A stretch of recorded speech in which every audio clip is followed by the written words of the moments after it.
Baik, Assalamualaikum warahmatullahi wabarakatuh. Teman kali ini itu belajar prolog. Lanjut aja. Sini deskripsi singkatnya, Anda akan mempelajari dasar-dasar sintaks dari prolog seperti fakta, aturan, query, atom, variabel, dan konstanta.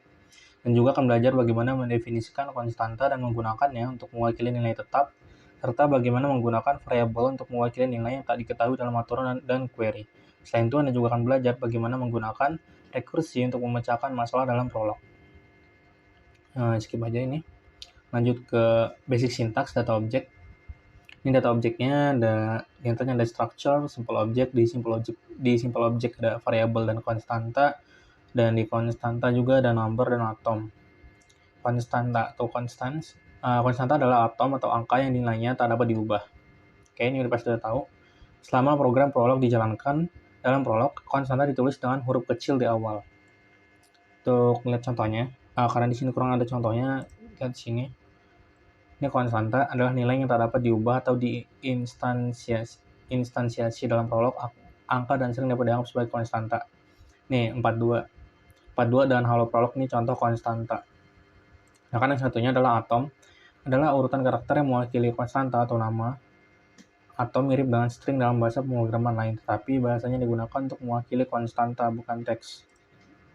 Hewan dan ini atom. Jadi untuk 42 dan halo prolog ini konstanta, yaitu untuk yang udah nggak bisa diubah lagi. Sedangkan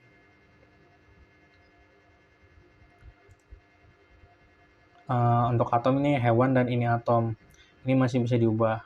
Ini biasanya ditaruh di rules nantinya. Sedangkan untuk konstanta ditaruh di fakta. 42 dan halo prolog. Lanjut aja ke bawah. Ini contoh fakta yang ada di prolog.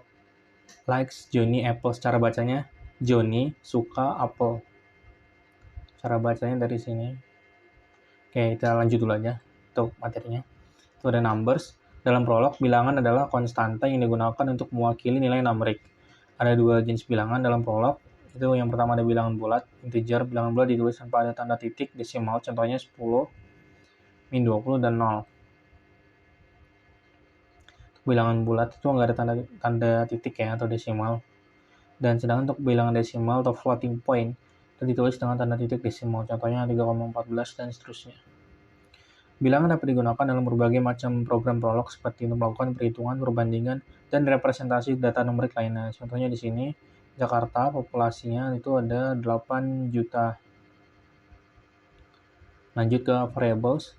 Variable adalah simbol yang digunakan untuk mewakili nilai yang tak diketahui atau term yang belum ditentukan dalam program prolog. Variable ditulis dengan huruf kapital di awal atau menggunakan garis bawah. Nih, ingat ya, untuk variable itu digunakan dengan huruf kapital di awal. Huruf kapital di awal bisa huruf kapital atau garis bawah, diikuti oleh kombinasi huruf, angka, dan garis bawah lainnya. Sebagai contoh, berikut adalah beberapa variabel yang valid dalam prolog. Yang pertama ada x. Ini variabel. Intinya untuk variabel ini selalu huruf kapital atau huruf besar di awal, atau enggak kayak garis bawah atau underscore. Seperti contohnya di sini ada x, umur, nama pelanggan, hasil penjumlahan, dan variabel sementara, tapi yang di depan adalah garis bawah. Ini contoh variabel. Variabel sangat penting dalam prolog karena memungkinkan program untuk menjadi fleksibel dan dapat menangani berbagai macam input dan output. Dengan menggunakan variabel, program prolog dapat menerima input dari pengguna, ingat ya, menerima input dari pengguna dan menyimpannya dalam variabel. Jadi setelah kita bikin programnya, terus kita run, nanti itu variabel bisa kita bikin sendiri dengan syarat ya untuk depannya itu antara kapital atau enggak garis bawah. Nanti kita lanjut di praktiknya. Melakukan perhitungan dan menyimpan hasil dalam variabel, bisa melakukan perhitungan dan menyimpan hasil dan mencari nilai yang memenuhi kondisi tertentu dan menyimpannya dalam variabel. Oke, di sini ada parent X Mary. Nah, ini contohnya nih untuk ngasih dalam pertanyaan. X orang tuanya Mary. Jadi kalau kita ketik ini ntar di code program akan menjalankan X sama dengan siapa gitu yang ada di faktanya. Lanjut dulu. Anonymous variable. Dalam prolog, variabel anonim yang dilambangkan dengan garis bawah. Ini adalah variabel yang digunakan ketika Anda ingin mengabaikan nilai tertentu atau tidak peduli dengan nama variabelnya. Oke. Oke, ditempatkan di mana nama variabel tidak penting yang hanya keberadaan atau ketiadaan yang tak bermakna. Can fly. Bird dalam kurung, can fly. Ya, ini intinya anonymous variable nih, kita mau bikin variable, tapi nggak peduli dengan namanya. Kayak misalkan ini X kan. Ini masih peduli lah, masih kasih nama X. Tapi kalau anonymous variable, kita nggak perlu kasih nama, jadi cukup garis bawahnya aja, itu udah bisa dipakai buat sebagai variable. Lanjut ke facts atau fakta. Fakta adalah pernyataan yang dianggap benar dalam prolog. Oke, ini yang paling penting dalam prolog. Fakta adalah pernyataan yang dianggap benar dalam prolog. Ini merupakan dasar dari program prolog dan terdiri dari predikat yang diikuti oleh 0 atau lebih argumen dan diakhiri dengan titik. Ingat, selalu diakhiri dengan titik. Dan ini contohnya statement dan prolog facts. Nah, ya, udah masuk ke code-nya. Ini contoh statement-nya. Jenny is a doctor. Ini statement-nya, dan fact-nya atau code-nya dalam prolog, doctor dalam kurung Johnny lalu tutup kurung dan titik. Ini bacanya, ini tulisannya doctor dalam kurung Johnny, tapi bacanya yang atasnya itu Johnny is a doctor. Lalu yang bawah lagi ada statement the sky is blue. Untuk nulis prolognya, tulis color-nya dulu, lalu sky, lalu blue. Sky itu langit, warnanya biru. Color sky blue, langit warnanya biru. Oke, lanjut ke sini. Statementnya dogs have 4 legs atau anjing punya 4 kaki. Dog terus di sini untuk subjeknya, lalu has legs di luar, lalu 4 di belakang sini, belakang koma. Anjing punya 4 kaki. Ingat polanya aja ya. The sky is blue, sky color blue. Dog have 4 legs, berarti dog has legs 4. Lanjut ke the statement terakhir, yaitu the earth revolves around the sun. Oke, bumi memutari matahari. Berarti subjeknya itu bumi pertama, taruh di sini dalam kurung yang pertama. Lalu di luarnya di sini ada predikatnya atau revolves around dan objeknya sun. Earth revolves around. Lanjut lagi, guideline atau aturan untuk menulis fakta. Yang pertama ada nama predikat, selalu dimulai dengan huruf kecil. Untuk menulis fakta diingat, kalau tadi variabel selalu dimulai dengan huruf besar atau garis bawah, sedangkan untuk fakta, nama predikat itu selalu dimulai dengan huruf kecil. Selalu dimulai dengan huruf kecil, lalu mewakili properti atau hubungan yang dijelaskan fakta. Contohnya, doctor, color, has legs, revolves around. Nah, ini contoh nama predikat. Oh, ini nama predikat yang di sini ya. Lalu ada argumen ditulis dalam kurung dan dipisahkan dengan koma. Oh, ya, ini dalamnya argumen. Oke, kembali ke tadi. Yang predikat yang di luar dan yang dalam kurung ini argumen.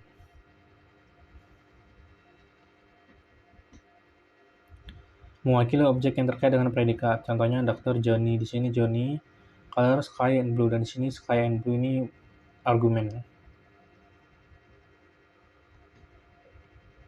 Titik akhirnya setiap fakta harus diakhiri dengan titik. Oke, semuanya ada titiknya. Jenis objek dapat berupa huruf kecil, angka atau string. String diapit tanda kutip, contohnya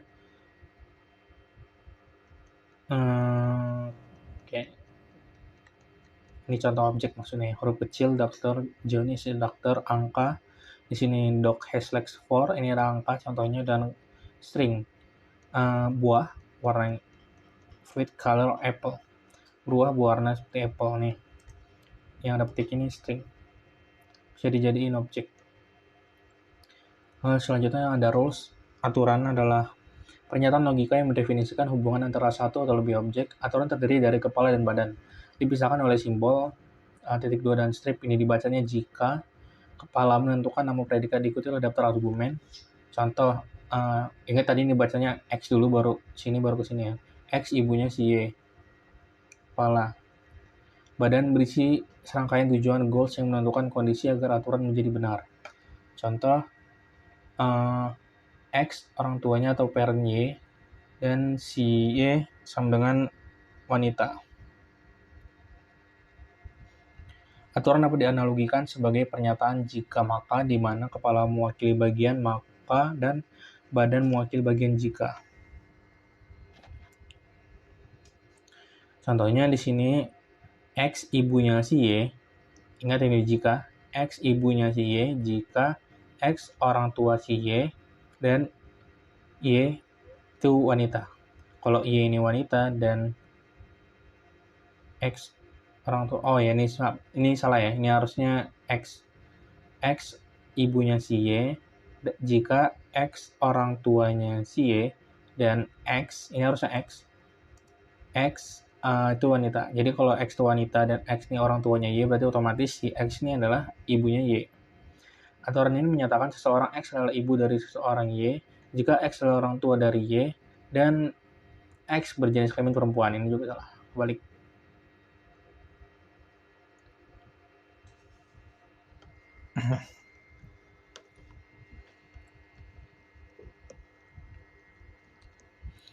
Lanjut dengan menggunakan aturan, program prolog dapat membuat keputusan dan melakukan penelaran berdasarkan informasi yang tersimpan dalam fakta dan aturan lain. Kayak ini contoh kayak tadi ya. X grandparentnya Z atau kakek neneknya Z, jika si X ini orang tuanya Y dan Y ini orang tuanya Z. Nah, intinya gini, anggap aja ini kakek. X ini kakeknya Z jika si X ini bapaknya Y dan Y ini bapaknya si Z. Berarti bener kan?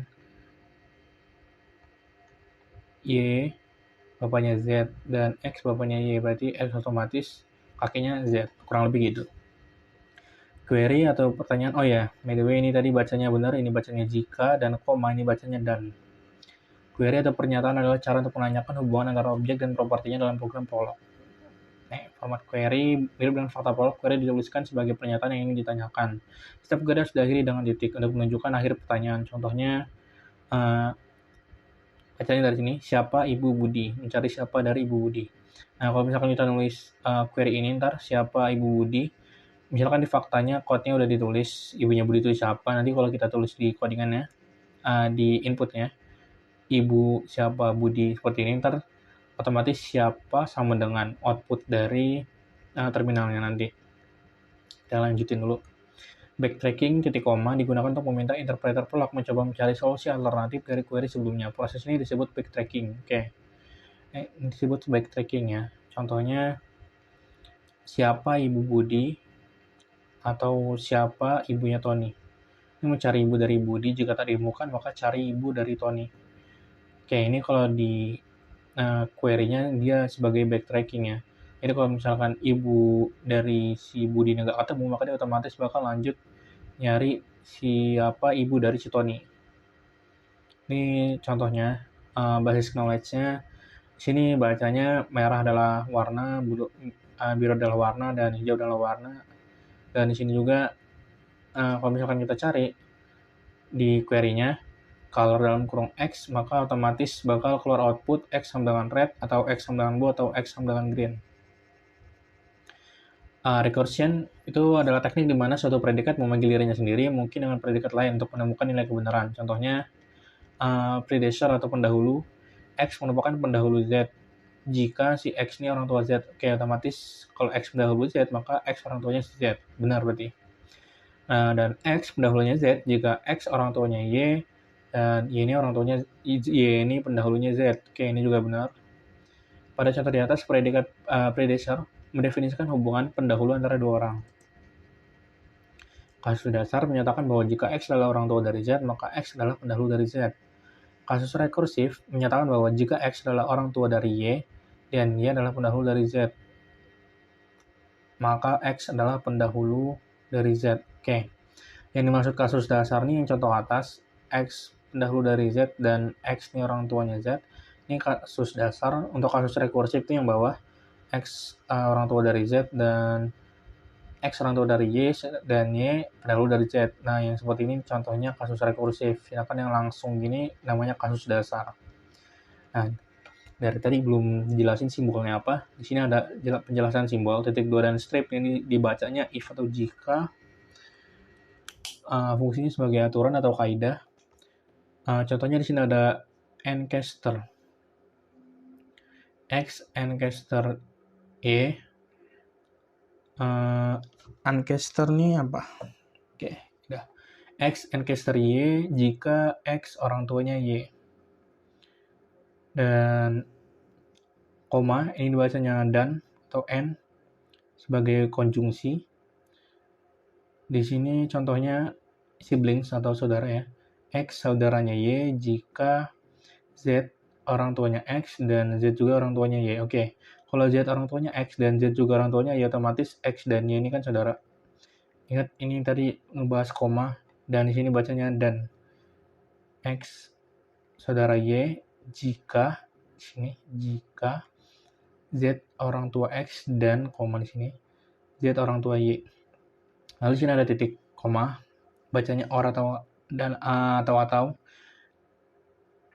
Nah, fungsinya sebagai disjungsi atau contoh X orang tua Y jika X ini ibunya Y atau X ini ayahnya Y. Oke, ini bacanya atau. Lanjut sini titik sebagai akhir pernyataan fakta atau aturan.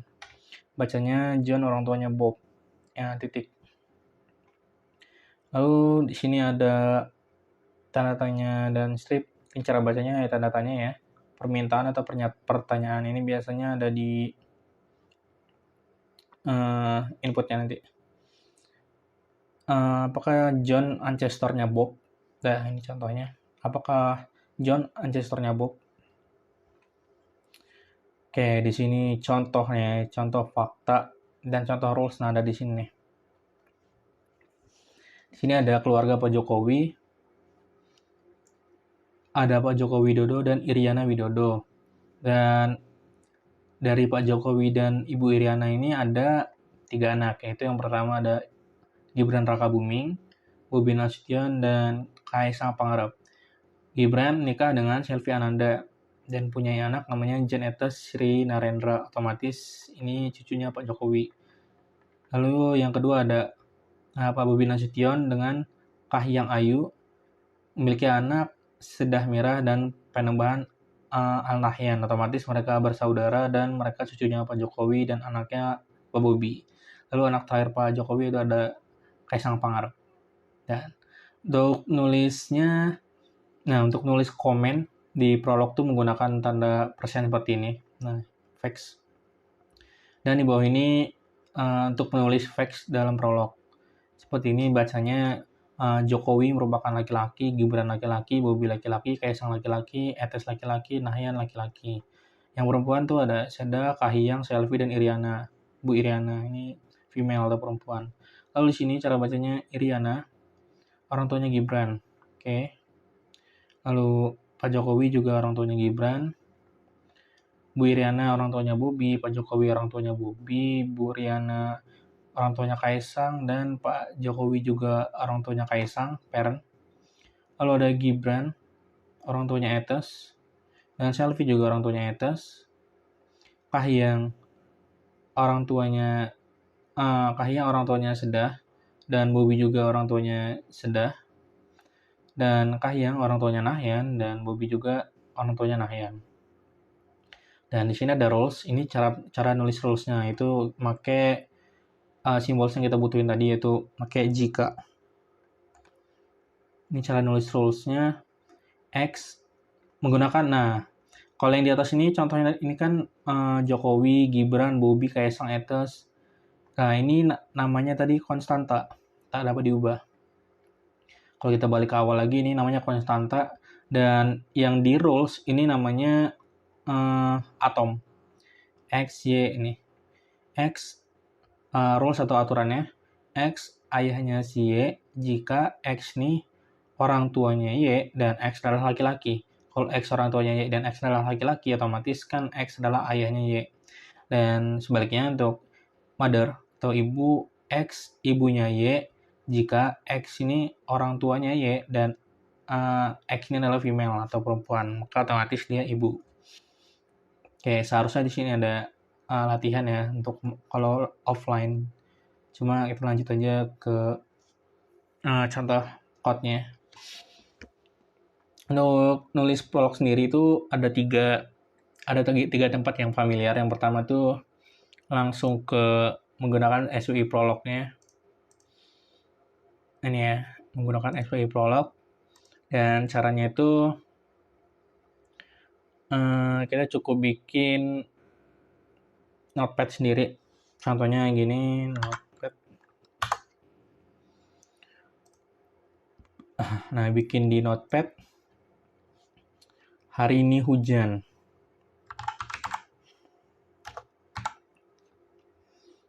Hujan hari ini.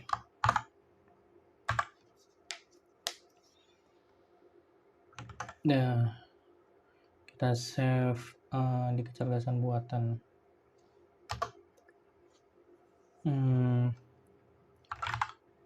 Hari ini.pl. Oke, hari ini hujan.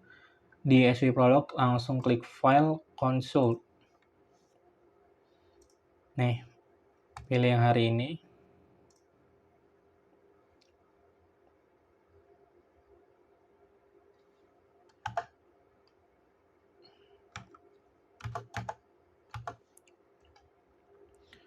Oke, tadi hari ini hujan.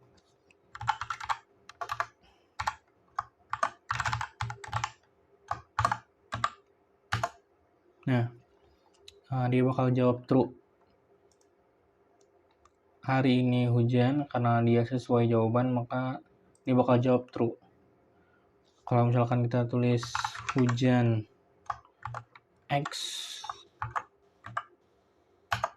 nah jawabannya X adalah hari ini hujan, mengisi jawaban yang kosong. Oke, ini untuk yang pertama tadi pakai SV Prolog. Close dulu. Lalu yang kedua itu yang paling gampang, pakai nih program online menggunakan Swiss. Color. Oke deh, hari ini hujan sama kayak tadi deh. Hujan kemarin hujan. Kemarin hujan. Kita coba jalanin. Hujan hari ini. Jawabannya harusnya false. Ya, jawabannya false. Tapi kalau kita ganti kemarin, jawabannya true. Oke, kita lanjut. Hujan kemarin. Kita hapus dulu. Sekalian kita contoh rules, aturan.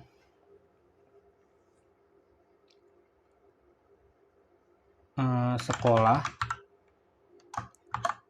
Kuliah.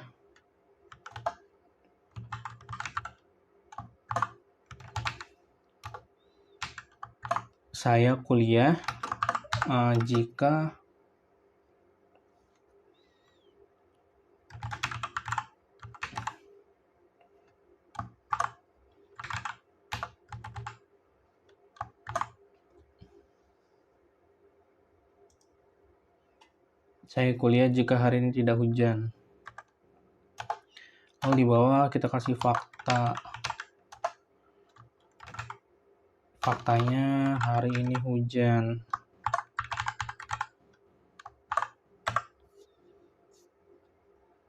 Jadi otomatis apakah saya kuliah?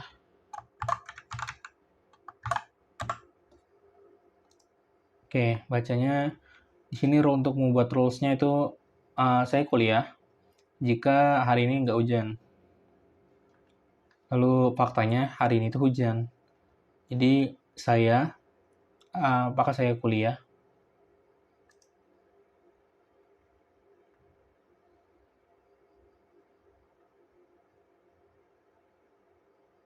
Oke, ini kebalik.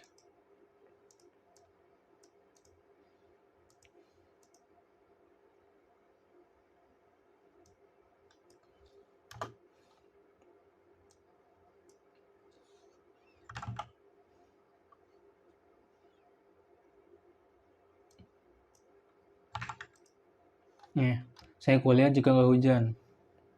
Sedangkan hari ini hujan.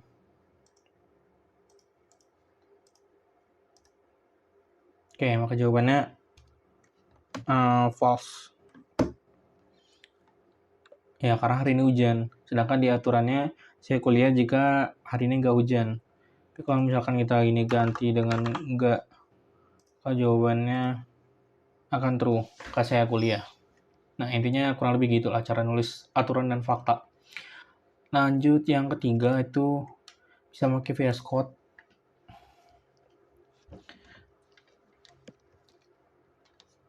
Kalau di VS Code nih, nah ini udah ada contohnya. Nah ini aja nih, latihan prolog. Kita jalanin terminal, ini terminal. Untuk cara ngerannya itu ingetin. Nah ini biar lebih jelasnya, biar kelihatan jelas. Nah nih, cara run prolog ya. Sweep L, spasi min S, spasi nama file.pl. Jadi, sweep L, spasi min S, latihan prolog.pl. Enter. Oke, kalau udah jalan langsung kita coba apakah red merupakan warna true, apakah oke. Kalau kita tanya gini, X warna, dia bakal jawab X adalah red, dia bakal ngambil yang paling atas ya. Tapi kalau walaupun begitu, kalau kita tanya yang lain, apakah blue ini warna, bakal tetap jawab true kok. Oke. Intinya bisa di VS Code, bisa di SVI Prolog langsung, dan bisa di Swiss. Dan untuk di VS Code itu cara runnya, untuk bagian foldernya, tempat naruh file prolognya, misalkan di sini file kecerdasan buatan. Jadi untuk terminalnya juga harus sesuai asisten dosen kecerdasan buatan. Untuk baru kalau udah sesuai baru masukin sweep L min S latihan prolog.pl. Oke, untuk yang terakhir kali nih ngejelasin contoh yang seharusnya dibikin. Ini kan harusnya latihan membuat aturan buat husband, wife, sister, brother. Sini ada contoh latihan tahun lalu punya aku, yaitu membuat keluarga, buat prolog buat fakta keluarga. Oke, langsung lanjut aja. Sini faktanya saya itu Egi, kakek saya Iskandar, ayah saya Didi, dan paman saya Dodi. Saudara kandung saya Kia dan Kirana, dan anak paman saya yaitu Disha dan Langit. Oke, lanjut ke nulis faktanya dulu. Ini namanya fakta. Iskandar, ini kakeknya Egi, dan Iskandar juga kakeknya Disha. Sebenarnya kakeknya Langit juga, cuma kita nulis ini perlindu aja. Iskandar kakeknya Egi dan Iskandar kakeknya Disha. Seharusnya ditulis semua. Kakeknya siapa aja seperti Kia dan Kirana ini juga. Lalu Iskandar ini ayahnya Didi dan Iskandar ayahnya Dodi. Dan Didi ayahnya Egi, Didi ayahnya Kia, dan Didi ayahnya Kirana. Karena mereka saudara saya. Lalu lanjut Disha anaknya Dodi, Langit anaknya Dodi. Ini untuk aturan kakek, aturan ayah 2, dan aturan anak. Lalu aturan saudara kandung, Kia saudara kandung Kirana, dan Kirana saudara kandung Kia. Kia saudara kandung Egi, dan Kirana saudara kandung Egi. Egi saudara kandung Kia, dan Egi saudara kandung Kirana. Disha saudara kandung Langit, dan Langit saudara kandungnya Disha. Oke, harus dibolak-balik ya. Dan juga nih roles, yang di atas ini adalah fakta, dan yang ada di dalam kurung ini namanya konstanta, sedangkan yang di sini namanya rules, dan yang di sini namanya atom, X, Y. Untuk rules anak tuh, X anaknya Y jika Y ini ayahnya X. X anaknya si Y jika Y ayahnya X. Kalau X anaknya Y dan Y ayahnya X, atau dari sini aja udah benar sebenarnya. X anaknya Y jika Y ini ayahnya X. Benar kan? Tapi bisa juga menggunakan titik koma atau or bacanya. Or X saudara kandungnya Z dan Y ayahnya si Z. Jadi X orang tuanya Y jika si X ini si X anaknya si Y jika X saudara kandung Z dan si Y ini ayahnya si Z. Berarti otomatis kalau Y ayahnya Z dan Z ini saudara kandung kita, otomatis Y juga ayah kita gitu, atau kita anaknya si Y. Dan juga X ini bukan Z ya. Membacanya tidak sama dengan atau bukan. Rules anak seperti ini dan rules ayah itu sebaliknya. Itu X ayahnya Y jika Y ini anaknya X dan Y saudara kandung Z dan X ayahnya dari Z. Kayak kebalikannya cuma di anak ayah anak sini untuk rulesnya. Rules anak, ini rules ayah, aturan. Untuk rules saudara kandung nih, X saudara kandungnya Y jika Z nih ayahnya X, koma atau dan Z ayahnya Y. Saudara kandung tuh berarti X saudara kandung Y jika ayah mereka sama itu ya. Z ayahnya X dan Z ayahnya Y. Dan X itu bukan. Untuk rules paman, X pamannya Y jika Z ayahnya Y dan X saudara kandung Z.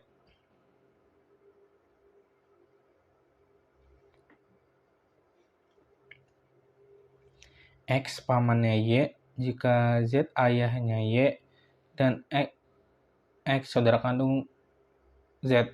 Oh, oke. Ini bacanya Budi pamannya Akbar jika Adi ini ayahnya Akbar. Dan si Budi ini saudara kandungnya sama Adi. Berarti ya paman kita adalah paman dari kita jika ayah kita ini saudara kandung si paman. Itu peraturan paman. Peraturan sepupu dibalik berarti ya. Oh enggak, ini peraturan sepupu. X sepupunya Y jika Z ayahnya si X dan W ayahnya si Y. Dan si Z dan W ini saudara kandung.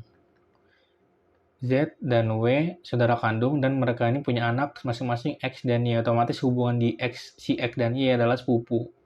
Nah, ini cara nulis rules-nya. Dan rules kakek, ini yang namanya rekursif. X kakeknya si Y jika X ayahnya si Z dan Z ayahnya si Y. Nah, berarti X ini kakeknya Y. Tapi ada aturan lain juga nih. X kakeknya si Y jika X ayahnya si Z dan Y anaknya si Z. Tinggal dibalik. X kakeknya si Y jika X kakeknya si Z dan Y saudara kandung si Z. Kayak ini juga bisa. Ini kurang titik.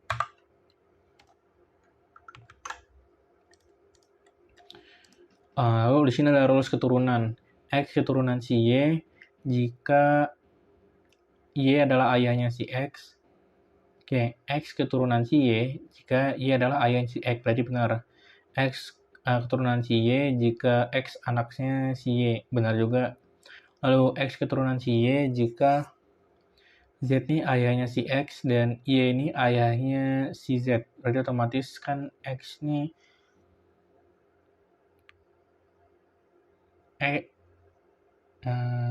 oke. Ya, X ini cucunya si Y. Lalu ada keturunan AB. B keturunannya A keturunannya B jika B ini kakeknya A. Kalau B kakeknya A, otomatis A keturunannya B. Oke, ya intinya gitu deh. Selamat bersenang-senang baca ini. Lanjut kita cobaran ya untuk yang keluarga GDPL. Kita hapus dulu. Ini terminal. Sweepball. ms warga egi.pl warga egi.pl kenapa itu warning? Lanjut aja deh. Kita testing dulu aja. Apakah Didi ayahnya Egi? Salah tulis dong.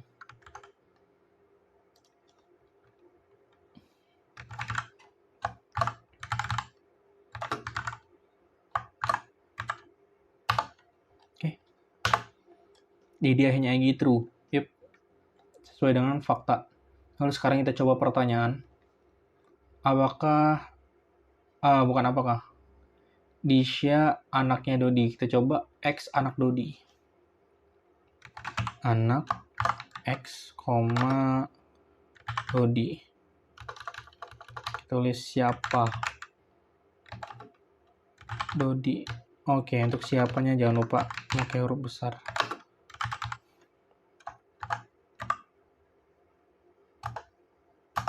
Oke, jawaban siapanya adalah Disha. Yang paling atas, yang pertama kita tulis. Itu anaknya si Dodi ini siapa? Siapa sama dengan Disha. Tapi kita coba yang langit. Apakah langit juga anaknya Dodi?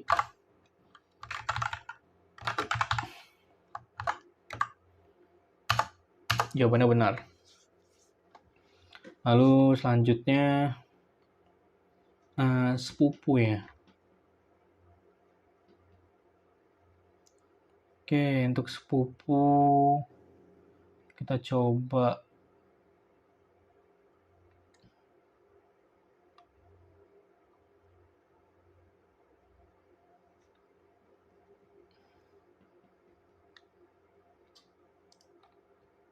ini faktanya masih kurang sebenarnya, tapi kita coba di sini kan sepupu pakai dan.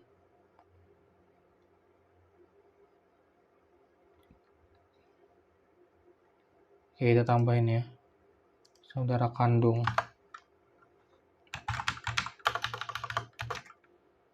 Saudara kandung Dodi dan Didi.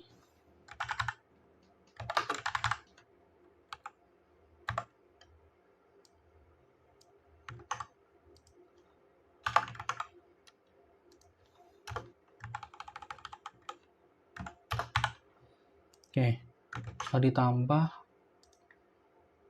kita coba run lagi. Duh, kenapa lalu kita close ya?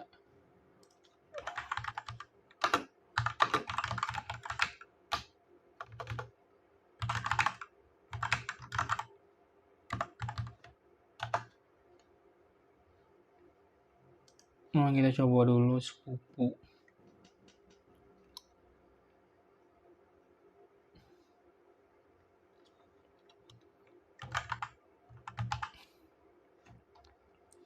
Sepupu Egi, Disha. Oke. Untuk rules yang sulit itu, ini kan sulit banget nih, ada panjang. X ini sepupunya Y jika Z ini ayahnya X, dan W ayahnya Y, dan Z dan W ini adalah saudara kandung. Z saudara kandungnya W. Oke. Sini Egi sepupunya Disha dan true. Kenapa bisa begitu? Karena di sini X-nya sebagai Egi, Y-nya sebagai Disha. Berarti X sepupunya Egi sepupunya Disha jika Z atau bapaknya Egi, Z adalah bapaknya Egi dan W ini bapaknya Disha. Dan bapaknya Egi dan bapaknya Disha adalah saudara kandung. Dan karena kita barusan menambahkan di sini itu Dodi dan Didi adalah saudara kandung, maka otomatis terpenuhi.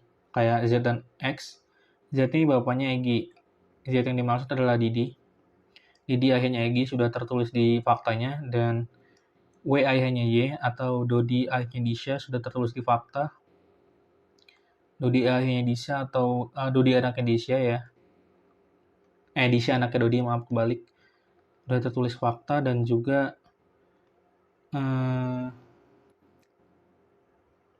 di sini Z saudara kandung W atau Didi saudara kandung Dodi atau Dodi saudara kandung Didi. Dan X ini bukannya Egi, bukan Disha. Karena setelah dicoba di run Egi sepupunya Disha ternyata true, benar. Berarti rules-nya work ya. Oke, sekian dari prolog. Oke, maaf panjang-panjang. Jika masih ada yang bingung untuk ditanyakan, silakan ditanyakan. Semangat untuk kuisnya. Saya kira wassalamualaikum warahmatullahi wabarakatuh.